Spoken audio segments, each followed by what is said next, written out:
Inson tanasi yaratuvchining eng mukammal mo'jizalaridan biridir.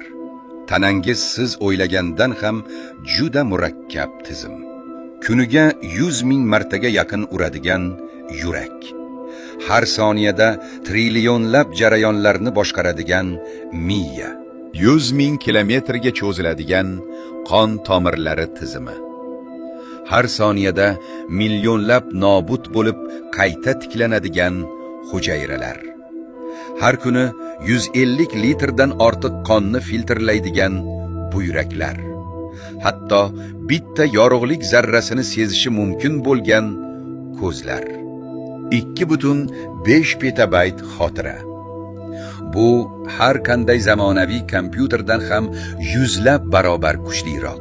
Ammo eng qizig'i, inson tanasidagi barcha DNK yoyilsa 10 milliard kilometr. Bu yerdan quyoshgacha o'nlab borib kelishga yetadigan masofa. Aqlga sig'maydigan o'lcham. Inson tanasi bu oddiy biologiya emas. Bu mukammal ishlaydigan mo'jizadir.